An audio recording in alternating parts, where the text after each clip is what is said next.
சரி, ஆசியத்தில் எங்கத்துக்கு நுழையணும்.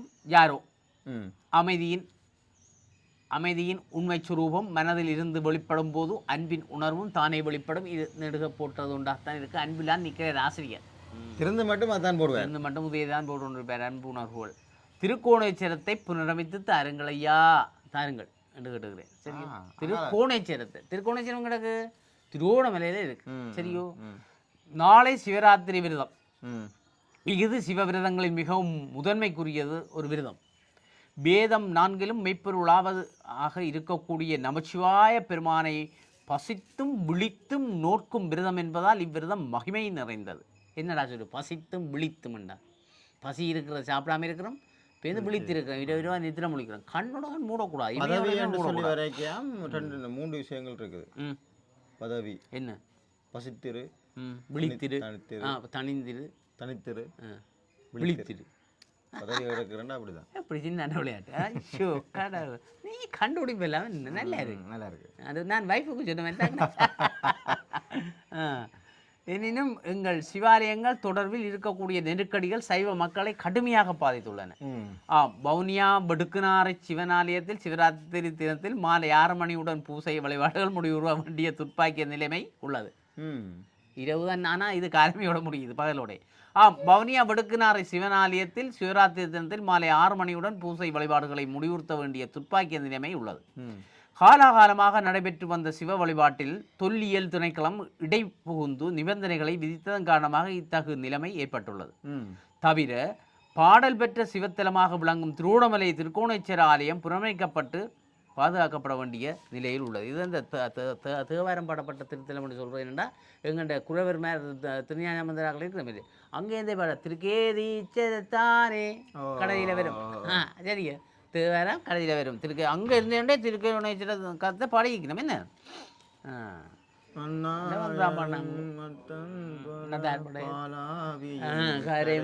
அவரேதான் ஜேசுபிதான் பரிசுத்த ஆவியும் பேரா ஆமை என்ற மாதிரி நீ சொல்ற. ஆலயத்தின் வரலாற்று ஆதாரங்களில் இலங்கை வேந்தன் இராவணேஸ்வரன் திருக்கோணேஸ்வரர் ஆலயத்தை அமைத்தான் என்பதை அறிய முடியும். எனினும் திருக்கோணேச்சரம் எனும் அழகிய சிவாலயம் அந்நியராட்சி காலத்தில் அழிக்கப்பட்டது. இருந்தும் இன்று அப்பெரும் தலம் உரியவாறு புறமைக்கப்படாமை சைவ மக்களை மிகுந்த வேதனைக்கு ஆளாக்கியுள்ளது. மன்னார் மாதோட்டத்தில் அமைந்த பாடல் பெற்ற சிவத்தலமாகிய திருக்கேச்சரத்தை புனரமைத்தது போன்று திருக்கோணேச்சரத்தையும் இந்திய மத்திய அரசு புனரமைத்து தர வேண்டும் என சிவபூமி அறக்கட்டளையின் தலைவர் கலாநிதி ஆர் திருமுருகன் அவர்கள் இந்திய தூதராலயத்தினூடாக இந்திய அரசிடம் கோரிக்கை விட்டிருந்தார். இதற்கு மேலாக இந்திய நிதியமைச்சர் நிர்மலா சீதாராமன் அவர்கள் இலங்கைக்கு வருகை தந்தவர்களை திருகோணமலைக்கு சென்று திருக்கோணேச்சர பெருமானை வழிபட்டார். அதன்போது கலாநிதி ஆர் திருமுருகன் அவர்கள் திருக்கோணேஸ்வர ஆலயத்தை இந்திய அரசு புனரமைத்து தர வேண்டும் என்ற கோரிக்கை அடங்கிய மனுவை அவரிடம் நேரில் கையளித்திருந்தார்.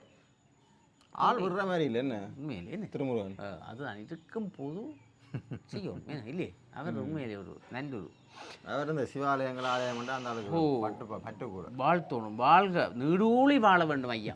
என்ன ஒரு உண்மையா தமிழர் தாயகத்தின் தலைநகராக விளங்கக்கூடிய திருவோணமலையில் அமைந்துள்ள திருக்கோணேச்சர ஆலயம் எங்கள் வரலாற்று சொத்து. ஆலயத்தின் அமைவிடம் சிவபூமியாகிய இலங்கையில் சிவ வழிபாடு எத்துணை தொன்மை வாய்ந்ததாக இருந்துள்ளது என்பதை ஆதாரப்படுத்தும்.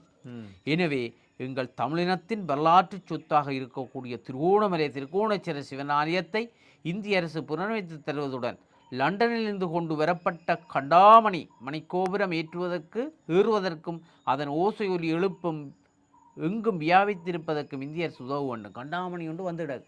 எங்கேருந்து?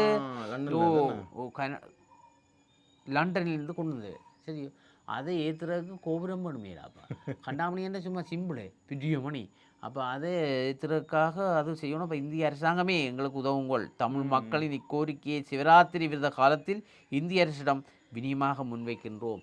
அதான் நாங்கள் ஒன்றும் இலங்கை அரசை கேட்டோன்னு நிற்கிறேன். அது ஆலயத்தை புனரமைச்சாண்டு நாட்டை புனரமைக்க காணல இந்த ஆலயத்தை புனரமைக்கும் இல்லையே. எவ்வளோ வேலையோட அரசாங்கத்துக்கு அங்கால என்ன கேச்சரம் புனரமைப்பு பணிகள் இருக்கு போட என்ன கோணேஸ்வரம் நிறைய வேலை இருக்குது. புதிய புனரமைப்பு தருவணும்.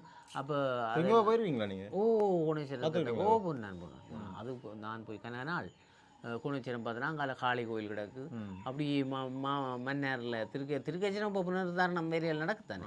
ஸோ அது பிரச்சனை இல்லை, ஒரு நடந்து கொண்டு இருக்குது. இந்திய அரசு இதையும் இருக்கும் எங்களுக்கு செய்து வந்தால் மிகவும் நல்லாக இருக்கும் என்று சிவராத்திரியான சிவனுடைய நாளிலே நாங்கள் இந்திய அரசை வினியமாக கேட்டுக்கொள்கின்றோம். நாங்கள் இல்லை, ஆசிரியர் கேட்டுக்கிற ஆசிரியரோட நாங்களும் சேர்ந்து இலங்கை அரசாங்கம் பேசியாதா?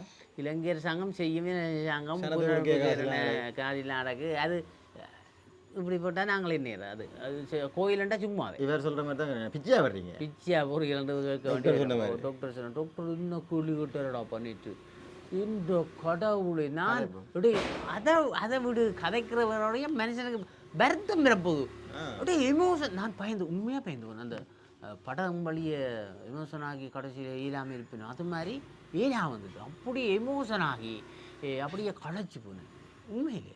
அப்படி உணர்ச்சி வசப்பட்டு என்ன பிட்டோ கண்ட பேச்சுடாப்பா.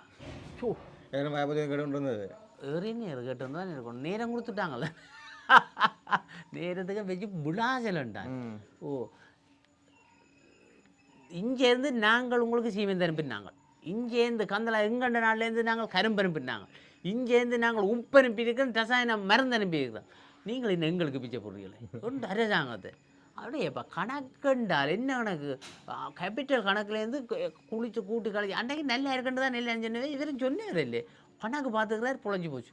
இவ்வளோ கேபிட்டலுக்கு சைவ தசம் 1 2 தான் தந்தது. சைவ தசத்தில் வரண்டே இவ்வளோட கேபிட்டலில் ஜோதிச்சு பார்க்க. அப்போ 1000 10 ரூபா எங்களுக்கு தந்தால் தந்துட்டு நான் தந்தேன்னு சொல்லாமே இல்லையே. அப்போ அங்கால கொடுக்குற மாதிரி எங்களுக்கு சமமாக தந்துருக்கணும். ஒரு 250 ரூபா தந்தால் பரவாயில்லை. 750 ரூபா நீங்கள் எடுங்க, வடக்குக்கு 250, கிழக்குக்கு 250, அங்கால 500, அங்கால 2க்கும் கொடுத்தால் சம உரிமை.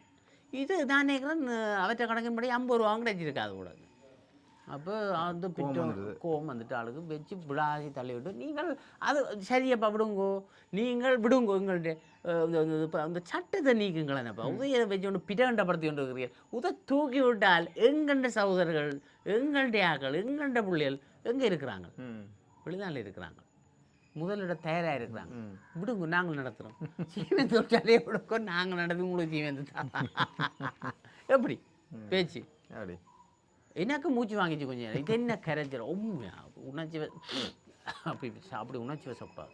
உணர்ச்சி வசப்பட்டு பேருந்து என்ன வருத்தங்களை தேடி பேருந்து நாளைக்கு கதைக்கணும் இல்லையே. அடுத்த வர இல்லை இல்லை நாளைக்கு கதைக்கொண்டு நான் சொல்கிறேன்டா சிரிப்புக்கு சொல்லலடா.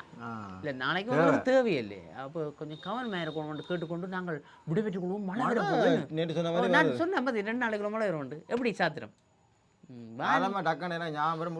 எடுத்து எனக்கு சொல்கிறேன் நீ சுண்ணுவானி மொளை பெய்யுதுட்டோம். இதுதான்டா எங்கண்டா முந்தி ஐயாக்கள் இப்படி பார்த்துட்டு அண்ணாந்து பார்த்துட்டு சொல்லுவினோம் எல்லாம். அவைக்கு பின்னால் தெரிஞ்சாக்கள் தானே வயல் வலிக்க நாங்களும். அப்போ அந்த கணக்கு கொஞ்சம் கொஞ்சம் அது ஊரும் தானே என்ன முந்தி நேரத்தை இப்படித்தானே பார்க்குறோம். நேரம் என்னண்டா இப்படி இந்த நாளில் பார்ப்போம். 12 போலடாக்க என்னண்டா 12 தான். நீ எங்கே இறக்கலாது. இது இப்போ எல்லாம் போச்சு. எல்லாம் கதைச்சால் இந்த வில்லங்கங்களில் நாங்கள் விடைபெற்றுக் கொள்கிறோம். நன்றி, வணக்கம். வெளிநாடுகளுக்கான துரித கடிதங்கள் பொதிகள் சேவை, அதி விரைவு, பாதுகாப்பு, நம்பகத்தன்மையுடன் அருள் குளோபல் எக்ஸ்பிரஸ், இலக்கம் 1, பிரவுன் வீதி, நாவலர் வீதி சந்தி, யாழ்ப்பாணம். 021 222 61 13. அருள்ஸ் பிரைவேட் லிமிடெட், இலக்கம் 10, புதிய மாநகர சபை கட்டிட தொகுதி, கஸ்தூரியார் வீதி, யாழ்ப்பாணம். 021 222 35 36. முழு உலகையும் அன்பினால் ஒன்றிணைப்போம்.